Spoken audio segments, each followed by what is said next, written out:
Welcome, everyone, to the Nerd Journey Podcast, episode number 157. We're joining you every week to talk IT career progression and bring you the advice we wish we'd been given earlier in our careers. I'm your host, John White, at @VJourneyman on Twitter, joined by my co-host, Nick Cordy, at @NetworkNerd_. Hey, Nick, how's it going? Hey, John, I'm doing great. We are both pre-sales technical engineers with backgrounds in IT operations. We hope our career discussions will be vendor neutral, relevant across disciplines, and remain timeless. If you're enjoying our content, please drop us a positive review on Apple Podcasts or wherever you subscribe. And if you want to get in touch with us, tweet or DM at Nerd Journey. Ultimately, we're just two nerds on a journey. A journey to career enlightenment. So let's take a trip. Awesome, Nick. Hey, what are we talking about this week? I am totally blanking. This is part 2 of our interview with Josh Duffney, the return interview. Oh, we had a two-parter. Yeah, the second two-parter with Josh Duffney. So if you missed part 1, we talked a little bit about how Josh was drowning in information, and he adopted the Smart Notes methodology to help with that. How he learned to keep only things that were relevant, how he implemented intentional reading during his days, and actually reads books at a very fast rate, and he wrote a book on something called How to Take Smart Notes in Obsidian. This week's a little bit different. This week, we're going to talk about how Josh uses Smart Notes when he writes, the impact of the Smart Notes methodology on the book he's writing right now, which is called Reclaim. We're going to check in on life at Microsoft and see what he's up to.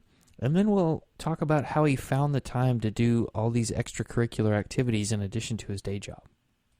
Awesome. Thanks for the reminder. Hey, for the listeners out there, congratulations on making it to part 2 of this two-parter. We've got a treat for you, which is a giveaway of a couple copies of Josh's book, How to Take Smart Notes with Obsidian. So listen to the end of the episode for details on how to win it. I'm also really interested to hear other people's opinions on Josh's social media pullback, especially in our current context, which is the second year of the coronavirus pandemic. Would that work for you? Is that giving up too much community? Do you have real friends that you only keep in touch with via social media? And I am also looking forward to that point in time when I can actually read Reclaim. I'm really excited about his treatment of the subject. And are you going to record yourself reading it so that I can consume it in audio form like we talked about, John? I mean, the good news for you, Nick, is that I'm going to record it at 1.5x speed, so you won't have an option except to listen to it at 1.5x. Wow. Okay. I'm gonna have to work on it. Maybe I can slow it down to like 0.8, 0.5. We'll see. Oh. Wow. Okay. Now you're just blowing I can my only mind. go so fast. I will say this idea of the time inventory continues to come back with different guests that we talk about. And honestly, I hate that, but I get the reason behind it. So listen, dear listener, for suggestions on tools to help inventory your time and see if you can use it better. Awesome. Yeah. The people who need that, are the people that are so scheduled that they need it. Yep. And probably the people who can't stand it the most, right? Or fight it the most, really actually need it the most. Right, looking at myself right. in the mirror. Well, without further delay, let's get into part 2 of our discussion with Josh Duffney, episode number 157. Let's go.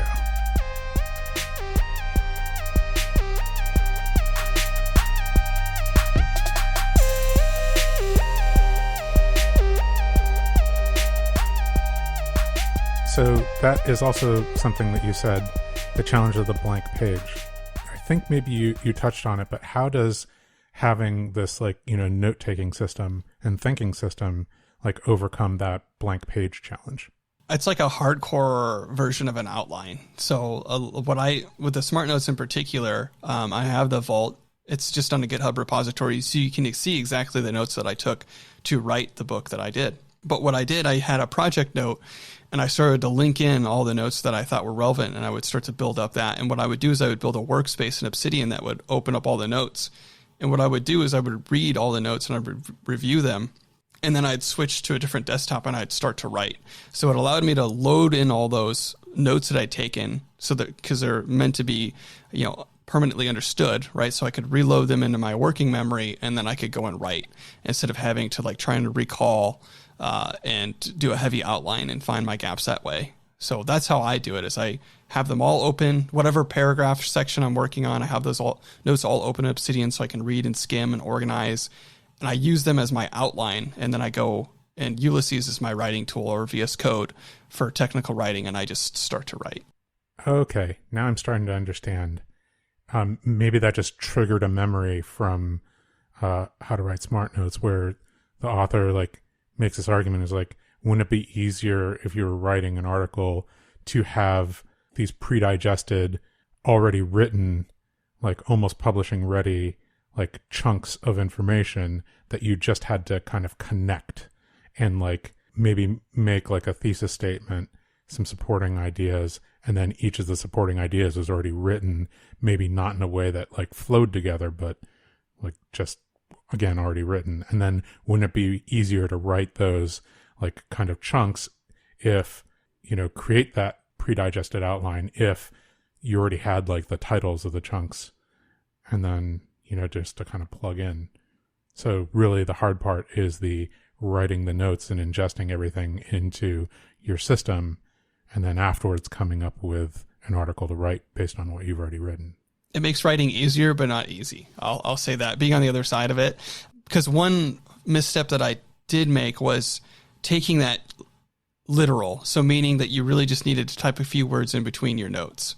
And so what I found is more useful is loading them all up in some notes that you will reuse and you'll copy and paste verbatim in your writing. But a lot of times what you need is just those ideas to be strung together, and then you can write a more coherent argument instead of kind of block pasting in and trying to put in those transitions.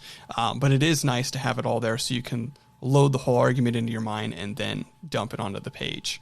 Regarding the fear of the blank page from a different aspect, I think back to George Lucas sitting in his apartment, staring at a blank page, trying to write the script for Star Wars within his deadline. How does that, if you're sitting there staring at a blank text editor and you can't write anything, but you want to write this book, that kind of gnaws away at you deep inside, doesn't it? Maybe I shouldn't do this, or maybe I'm out of ideas. Oh yeah. The impostor syndrome it still gets me, but it was definitely very fierce in the beginning. Absolutely.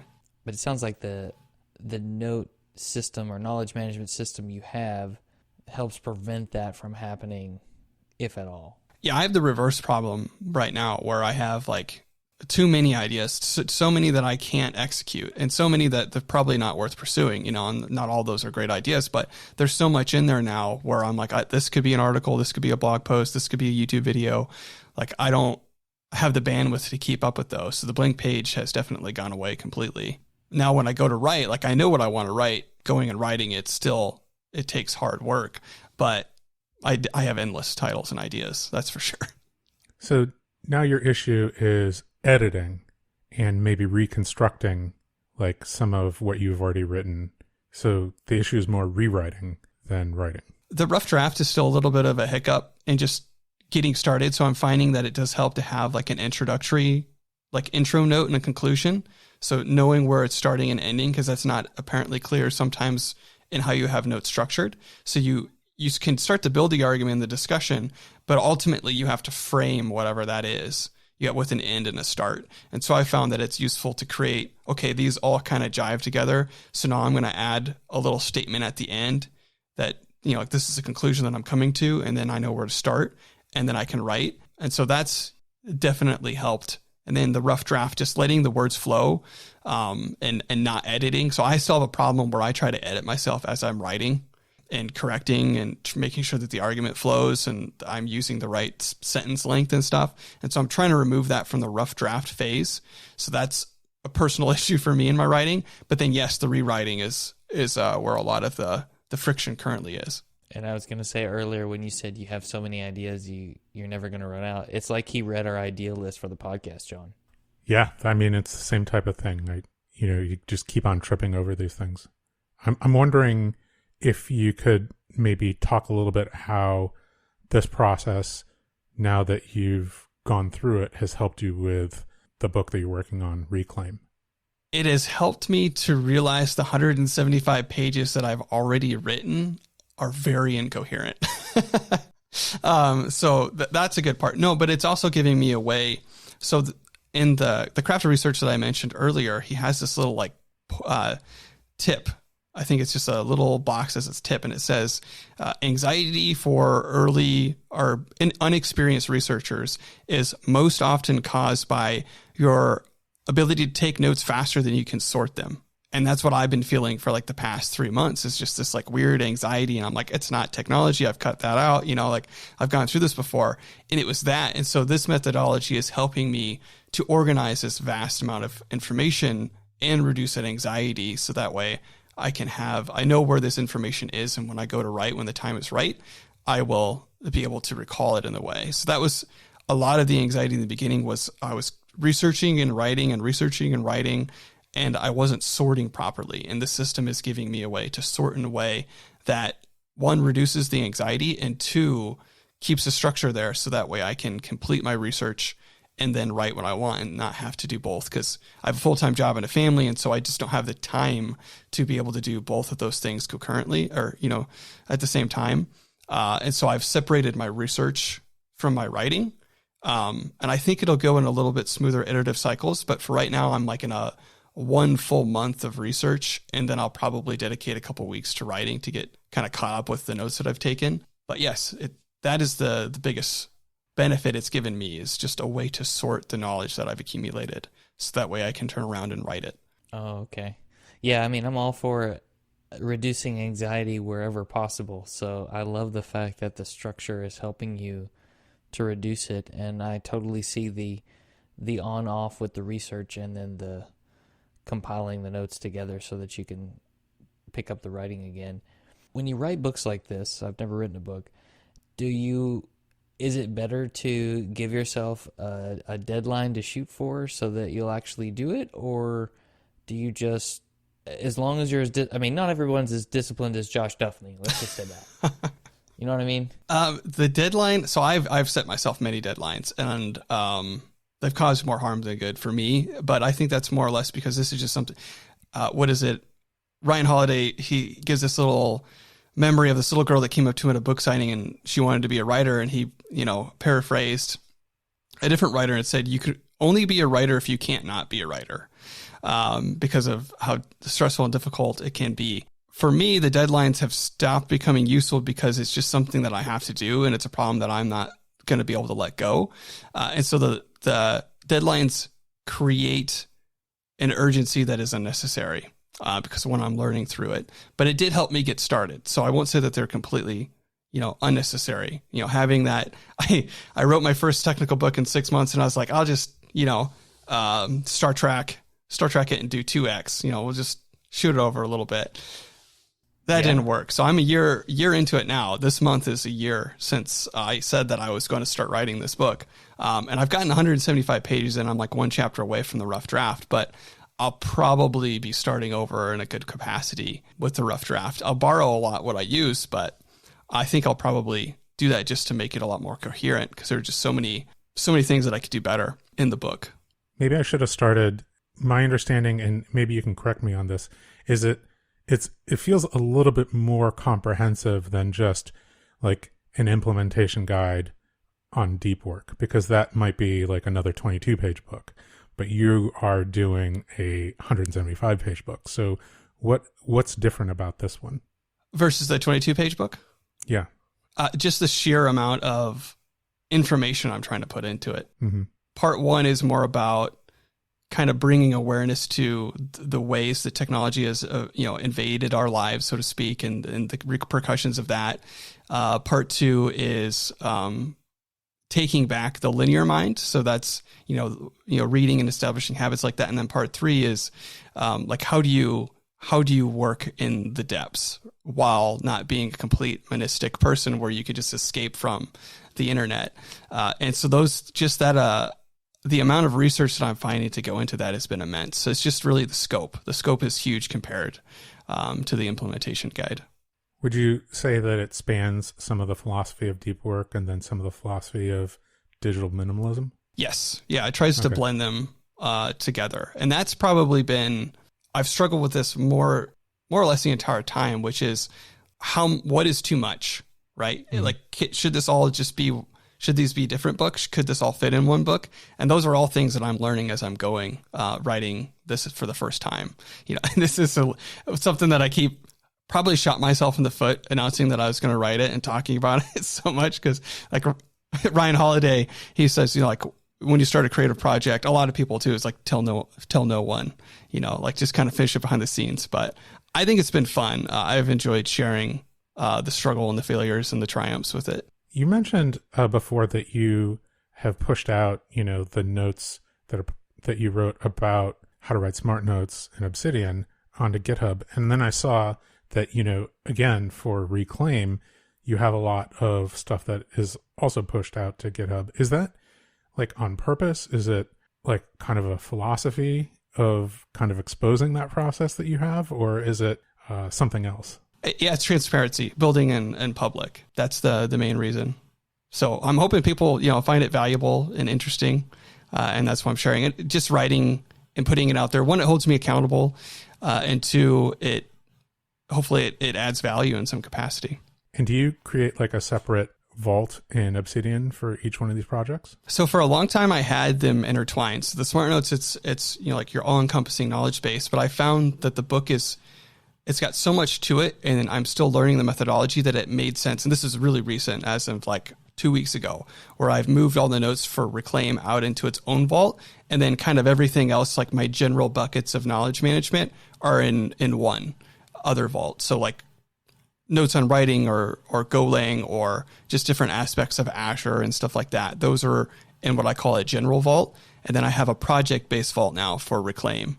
That is all just for that particular project. Because I wanted to be able to open up a vault and this is just everything that's Reclaim, and then to be able to shut it when I go to work. So it's more of a separation than anything for me, but I do have two vaults now. Nice. Okay, cool. Thanks. Yeah. Yeah. I like the idea of separation. And I want to say, everybody, if you listen to our 7-part deep work series, by the way, the mastermind behind that was John White, and he actually used the Smart Notes methodology to help us lay out those episodes. So kudos to you, John. It seemed to work really well because we got a lot of, our part 7 of 2 was excellent, I thought. Yeah.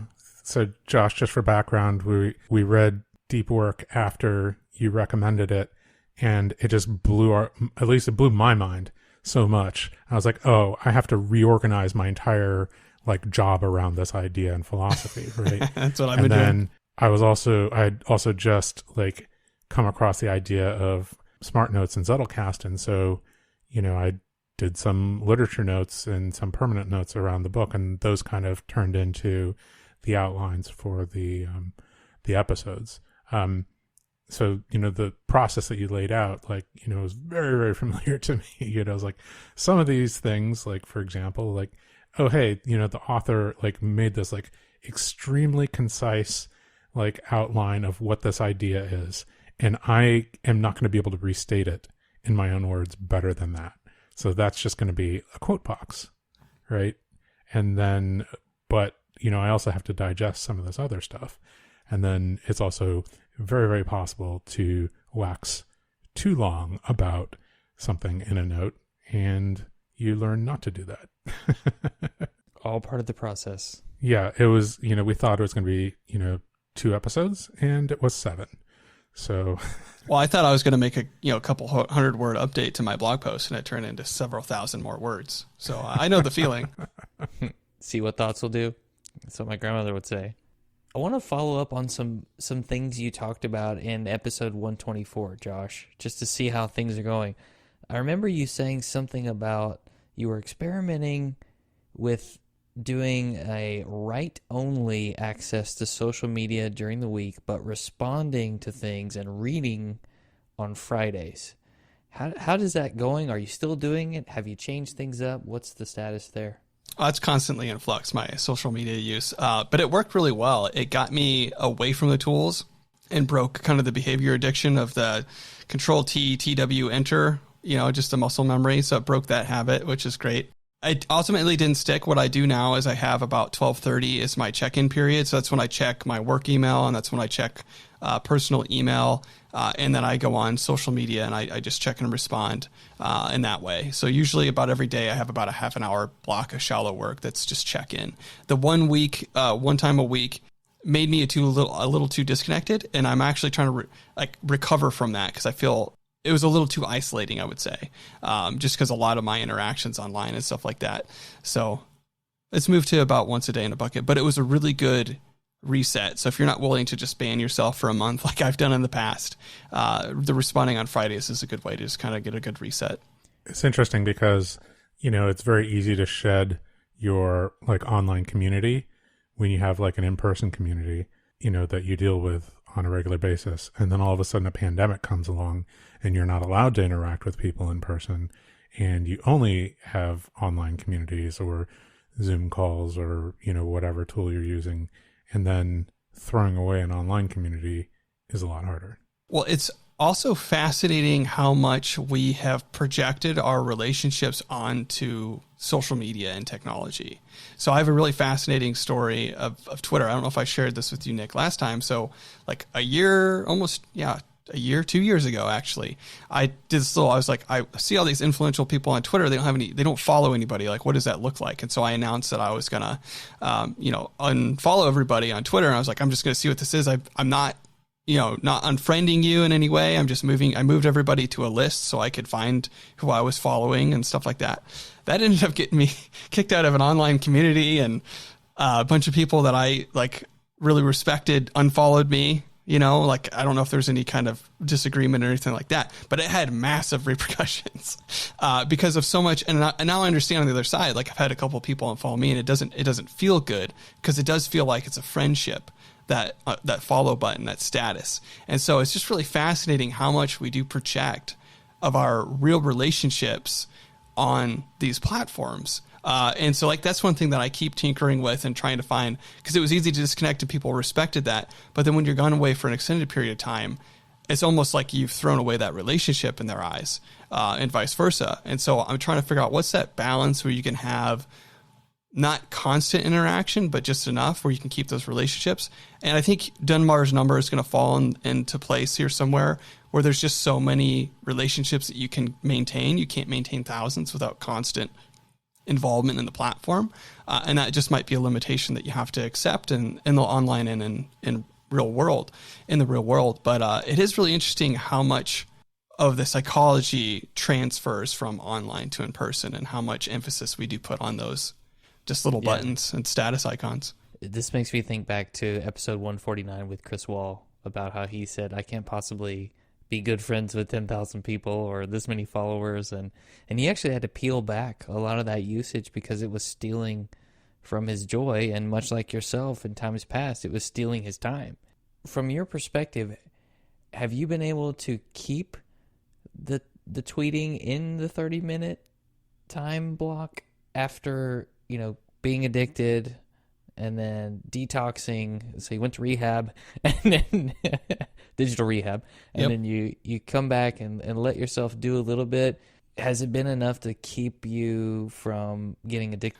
Yeah, and I think the main reason is because I don't have the app on my phone. So I did put it temporarily back on my smartphone, that I keep around. I usually just play Spotify on it, and I did put it on there for a while, and that I started to, Control TW, and then Freedom would come on my screen and be like, sorry, you told me you wanted me to block this. So that did start to seep back in, but it has been enough with the 30 minutes replying. I don't get the number of, impressions that I used to, that's for sure. I don't get in the, hundreds of thousands of impressions anymore and stuff like that, and likes. When you're gone for a while too, the algorithm will actually dox you essentially. So now when I tweet, it just doesn't have the same amount of effect. So I'm trying to shift my usage of the platforms to maintaining and building relationships versus, trying to be an influencer of some kind and letting SEO and my work and word of mouth be the marketing versus trying to use the platform for attention. So that my usage has changed, but it has had some, repercussions as far as the vanity metrics of the platform. And if you follow Josh on Twitter, you'll see that his posts are helpful. I mean, they're just helpful. He's not out there screaming for attention. He likes to provide helpful content. So I enjoy it. Thanks, enjoy Nick. seeing the tweets. A really good follow. I agree. Thank you. Well, one of the things you had been doing in addition to some time on Twitter now and then is you had created a newsletter, The Knowledge Worker, right? How are things going with that? And have you decided to iterate yet again, or you feel good about it? So I was doing a weekly newsletter for a number of months, and I almost reached about 1,000 subscribers. So if you're subscribed, thank you. And then I decided after the Smart Notes, I had this brilliant idea. You guys are just making me reveal all my scheduled posts, which is great. So I had this great idea. After the Smart Notes book, I was like, this was easy. I'll just write books, because I wrote that book in about a week or two. But what I failed to notice was the 7 months of research that went into doing that. So I was like, all right, well, I'll just write short ebooks while I write Reclaim, and then I'll just record YouTube videos, and because that was getting some traction and stuff like that. That was a horrible idea. Just writing books, just writing books. It's very painful. So that'll probably stop. I will bring. I've got a post queued up where I'm bringing back the newsletter in some form. It won't be weekly. It'll be kind of ad hoc, but a lot of it's going to be what I've already written from Reclaim, and I'm going to share them and modify them as online articles. And so that'll be a lot of the content that'll be queued up there, as well as just sharing my work. So that was another great read that I had just recently picked up. And so a lot of that will be sharing my research as I go along as well. So the newsletter will pick back up in some frequency, more long form than the short weekly. But I don't know, I missed it. I missed the writing, the short form, and that engagement on that platform. So it'll be coming back. Yeah, I subscribed. I thought it was pretty good, personally. It was like, I think it came in on Saturday mornings or something like that. Yep, Saturday at 9:05. Yeah. One of the other things you've been doing is you're writing, you're doing your full-time job, you've done some of the newsletter, you're going to bring it back, but you've also been speaking at conferences too. So just give everybody a quick blurb on how you find the time to do all those things. By doing little of anything else. That's the short answer. So, like my social media is limited to 30 minutes a day. That's during the work weeks. I don't, right there, not having a smartphone, I took back 3.5 hours of my life. And I'm not exaggerating. I tracked that. I literally stared at that little screen for 3.5 to 4 hours before a couple of years ago, started the digital minimalism thing. So that was a huge time boon. And then during the day, it's just being really, really intentional. So I practice time blocking. And so I block out every hour has a dedicated spot. A lot of my deep work sessions span multiple hours. And so it's really just being super intentional with the things that matter most. And that's how I find the time. I make it for what I want to do. How are you tracking your time? Like you mentioned, like that you tracked your time for how long you're using your smartphone. I'm just curious. So I used before, they just the company vanished. So I used Moment.2. It was an app, but the CEO just disappeared off LinkedIn, and the company pulled the app and stuff like that. It was really weird. I don't know what happened with that. They were featured in The Social Dilemma. But I used that back in the day, but now there's screen time and I think it's Well-Being on Android. That's how I tracked my usage across my devices. Got it. And Rescue Time too on the desktop. So I could see where my time was going in browsers. Rescue Time. Okay. Is that free? They have a trial. It used to be free, but now there's a 14-day trial. But arguably, you only need 14 days to get an analysis. So another blurb, that'll be something I'm talking about is called a demand analysis. It's something that I took from a book called Making Work Visible and overlaying that into digital minimalism. So you get basically, here's my 1, 2, 3 step of how I would get a demand analysis of your attention. So where's your time going on your smartphone, your laptop, your web browser, see who the big culprits are, and then work to minimize them. And I think, John, you invested in a time flip, right? Yeah. I forgot exactly who recommended that. Don Jones. It was Don Jones, yeah. I was like, it sounds like Don. It sounds like Don. It's this 12-sided die looking thing, and then you self-define like what everything, each facet is. So as you go from one thing to another, you flip it and then it tracks the amount of time. So right now I am on podcasting task, but I use a lot of LinkedIn, so I have one for that. And then, work chats or studying for work or taking breaks or, a bunch of other things, writing. I don't see email. I don't see an icon for swing dancing on there. Is that, Yeah, did you just not put it on, or? So that is, at least for me, in my personal time, and a lot of my personal time when I'm not doing tracking for that. Got it. But yeah. And also in the pandemic, there's no swing dancing. Measure what matters, right? Yeah, exactly. One of the other things I wanted to ask about was the deep work schedule. I know you're integrating physical activity there. What made you do that? I needed the balance. So there's this trade-off that I found over the years where you have kind of like 3 buckets of energy. You have your emotional, and you have your mental, and you have your physical. And each of those actually feeds the other. So if you expend your physical energy, it'll feed into your mental and your emotional. And if you expend your emotional, it'll rejuvenate. And so I've just found that is an essential component to maintaining high levels of productivity. And so it's been waning, but I've been keeping it, on by a thread. So I'm in Nebraska and it gets cold in the winter and my garage is heated but not insulated. So it's just kind of miserable. And that's been a deterrent. But I've been 4 days a week. I go and do a weightlifting program called 531. It's a 35 to 40 minute program that I do 4 times a week to maintain some level of physical fitness. Oh, that's good. Do you have and you do it in the mornings, evenings? I do it in the mornings. For whatever reason, if I don't get it done in the morning, it's just not going to get done. I've experimented with various times of the day. I work from home, so I get the luxury.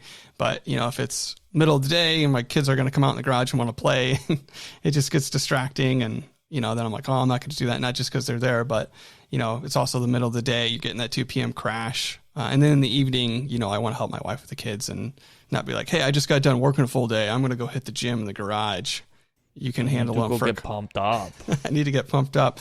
You can handle them for a couple of hours. I didn't feel right doing that. Didn't work. So it's usually in the morning. Do you find yourself solving some of your problems, like that idea of embracing boredom that Cal Newport mentioned?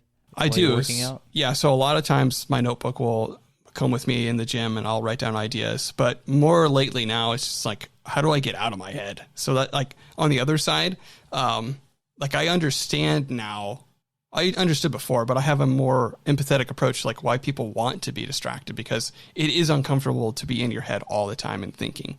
And so finding something that kind of turns off your brain does that. And sometimes, weightlifting will do that to a degree for me as well. So coupled with, sometimes those will just pop in my head. I can write them down, but a lot of times I try to use that time to just let go and be present and enjoy the workout. Yeah, that's good. It's a nice release of anxiety, all kinds of mood boosters, and it reminds me of Spark, the book I read about exercising your brain. Anyway, that was just an observation. That was John White style. Speaking of John White style observations, I was wondering, Josh, if you've ever read Your Brain at Work by David Rock. I have not, but it sounds fascinating. Yeah, so it was another one of those books that like seemed to like complement very directly deep work, digital minimalism, and taking smart notes. It was a very kind of brain chemistry and like how the brain works, like approach to attention and how to structure your workday. So if you do get around to reading it, I'd be fascinated to hear your response. My fear is that you're going to consume it and like write an insightful series of blog posts, before I do. But in fact, maybe I shouldn't be fearful of that. Maybe I should just let you do that, and that will relieve me of the pressure of doing so. Well, hopefully you could write them, and then we can talk about them, we can discuss them. But I will definitely pick up that book. Sure. That sounds fascinating. Yeah, I'll write it, but my writing will be directly contradicting yours, and then we'll have an online fight about it, and it'll benefit both of us. It'll be the first Nerd Journey flame war. Yes, I can see it happening there right you now. go. Well, one place where you probably don't have very many flame wars is in the documentation forum at Microsoft. So I want to know how the role at Microsoft has changed in terms of getting a handle on the processes and measurements and metrics. I know you mentioned you're taking on a slightly new challenge with Golang, and that sounded pretty cool. But are there other things that you've gotten used to, gotten better at, that you want to share now that you're close to a year in, as opposed to the 4 months in before? Yeah, I just like the different aspects of it. So there's obviously the writing, the research, and getting comfortable with that process. But then there's the SEO side, right? You know, like how are the documents performing, and how do you write for the web? So those are different elements that all bleed into the same thing. And I've been learning a lot about that. More about just how do you write clearly so that way that search engines and people can find you. And it's really interesting and slightly terrifying how good the algorithms are at catching human behavior. So a lot of the algorithms now will search for like how you scan a page, and that's determined, like factored into the SEO. So how searchable a document is. And they've also got a lot of metrics now that are aggregated up to tell the search engine how useful it was. Like how long did you stay on a page? How often did you stop? For how long did you stop? All that stuff is tracked in these pages. And so learning about that has been really interesting. So I took that learning, and my only real popular PowerShell blog post was about adding credentials to PowerShell. So I went and took my new SEO knowledge and I applied it to my blog, and I realized that blog post has like a 97% bounce rate, which is horrible. You know, and so I took a lot of that and I rewrote that blog post to be a little bit more skimmable. I brought it down to, I think, 85, which is still bad, but it was better as an improvement. So I'm learning to use data to be a data-driven writer and to use that to improve the writing. So that's one interesting element that I'm learning. The other one is around information architecture and UI, or UX rather. So just the user interface, like how navigation is presented. Another book, The Paradox of Choice, is often cited in UX research, which is just an overwhelming amount of choice is paralyzing. And so learning how to use that research to, again, improve the writing from just a user experience perspective has probably been the two biggest insights that I've had beyond just the process of writing. Is just how much you can use data to improve your writing. Is there a blog post on that? The data-driven No. SEO? So I've got quite a few notes. I'll write it down. You know, every time we talk, Josh, I just get more book recommendations, and my list keeps getting longer. So I had a coworker threaten to stop talking to me because he kept buying books. I mean, my main problem is that I've actually started a Kanban board to track books that I'm reading, but only ones that have been recommended by Josh Duffney. So, it's a big Kanban board, huh? Yeah, it is. You could add like 3 or 4 to it so far, I think we've heard. Maybe more than that. No. We'll go back and check the notes. Try 3 times that number. Yeah. Okay. So hopefully I'll get better at publishing my notes, so that way you at least have a reference to go to, and like here's at least the Spark Notes version from Josh's notes, so I can vet it a little bit better. Now, what's hilarious about that suggestion is that I think Cal Newport has a buddy that he collaborates with every once in a while and interviews on his podcast, and I think that guy's career, or maybe a big source of his income, is doing exactly that. Is reading really amazing books and then doing kind of a Spark Notes version, and then selling a subscription to that. And I'm like, oh, I really hate to buy something like that, but maybe I should. Then you can take notes on the Cliff Notes. Is that what you're saying? No. The whole goal would be to read them and then figure out which books are worth reading. Oh, that's fair. Yeah. They have this thing called Audible samples, so I just thought I don't work for Audible. Well, that's what's really was really useful, and I'll bring this one up again. The How to Read a Book, the X-raying a book. Do you remember, John? I think it seems like you've read that book, but that was super interesting. But it really it brings to light how far technology still needs to go as far as consuming information from that type of literature. There's just a feel for the information in a book that you can't get from a Kindle or a web page. You just need to flip through and read a couple sections. As much as skimming is useful, there's just something to the book and X-raying it in that way that gives you a better feel of the material. It's hard to get that same level from. I will point out that a very underutilized resource, which is Google Books, does actually give you like previews and forces you to not read something from start to finish. Like it'll give you like 4 pages here, 3 pages here, 7 pages here. Very interesting. I found that useful. A Kindle actually has gave me X-ray vision. Sorry. A Kindle actually has an X-ray feature in it now. I don't know if people are familiar with that, but you can download a sample and then you can, if the book supports it, will allow you to X-ray, and it'll take the most highlighted passages and stuff like that. It'll give you a pretty good gist of what it is. That is cool. Most highlighted passages. Wow. There's some data for you. Yeah. All right. I feel like we've done like solid work here. Yeah. In this discussion. Maybe we should like think about wrapping up. Josh, really appreciate you spending the time and thinking of us to come on and talk about your new book.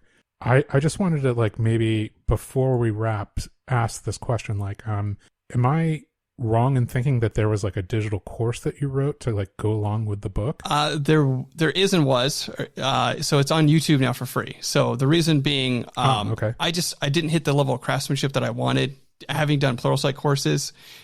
So I released it. I refunded the money of the people that bought it. Surprisingly, the book outsold the course like 4-1. So I didn't have to refund a ton of money. But I decided to move that content, the video course, to YouTube. So that's in a playlist, and I can send it to you guys so you can send the show notes if you want. So that's all available for free. So if you don't want to get the book, you're not sold on that, you can watch the entire, I think it's about 90 minutes of video where I walk through the entire book step by step and show you how to do it. And then if you would still like the copy or to support the work, you can definitely grab a copy of the How to Take Smart Notes Obsidian ebook. That's amazing. Great. I'm going to go watch that because I was planning on buying it and then it disappeared off of the page and I was like, what happened? Yeah, it's not that it's bad. It's just I've done Pluralsight courses in the past, and with editing and all that stuff, I would have felt better if I had put a little bit more into it. I still think that they're really good quality, and that's why I just moved them over to YouTube. So, and then also to expand it up, the Obsidian community has a great history of open source projects and stuff like that. So it's a good way to contribute back to the community that helped me when I first started learning. It's probably also a good place to mention that Josh has kindly offered to give away a couple licenses to the book, How to Write Smart Notes with Obsidian.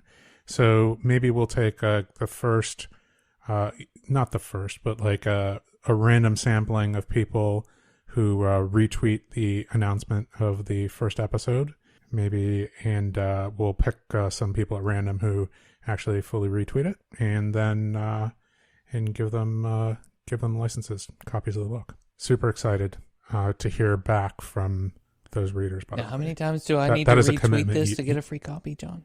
I'm just trying to pay attention. That's right. Yeah, absolutely. I'll send you one. But remember, kidding. Employees of Nerd Journey cannot win. That's in the fine text. That stinks. Okay, well, it is what it is. Yeah, I found it, fascinating to the point where I was not using Obsidian to do my personal Zettelkasten and Smart Notes repository, and I downloaded Obsidian, ran through the process, and started using it. So that's how compelling I found it. That's awesome. Converted. Nice. Yeah. Well, listen, thank you so much, Josh, for being on again and sharing your wisdom with us. I'm sure there's more good things that you're going to produce that we'll be following and updating our listeners on. Well, I hope so, but thank you for having me. It's always a pleasure to be able to speak on the Nerd Journey. So thanks for having me back. I'm honored to be number 2 of number 2 in the Hall of Fame, the return guests. So maybe I'll be the first third. Who knows? Stay tuned. Stay tuned. All right, Josh. Thanks so much, and good night. Good night.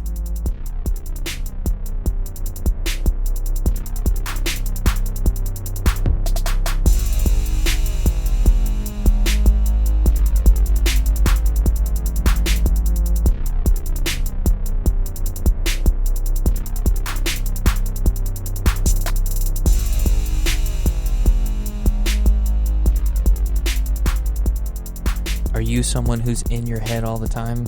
I know that's happened to me. It's hard to get out, actually. I liked what Josh said about the need to be present during his workouts and just focus on what he was doing right then as a way to keep your mind from spinning out of control, and it reduces anxiety.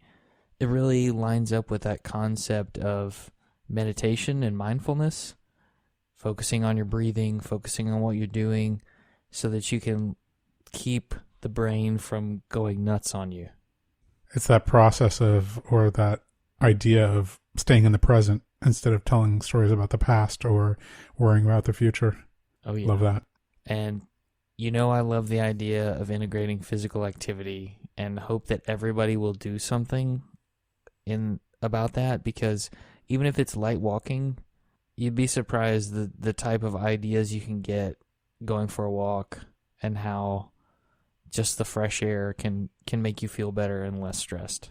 Yeah, and the idea of really, when you're doing physical activity, light physical activity, it's really difficult to do anything but be in that present. Like you're already using part of your brain function to do something other than just sit and stew, right? You're feeling sensations, you're doing that movement. It's straight out of Cal Newport again. We just cannot get away from deep work, Nick.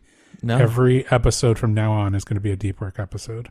It'll be like that Easter egg people have to find, like, how's John going to relate this to deep work? Yeah, it's me. I'm the one who's doing it. It's not that it just comes up all the time. That's what it sounds like.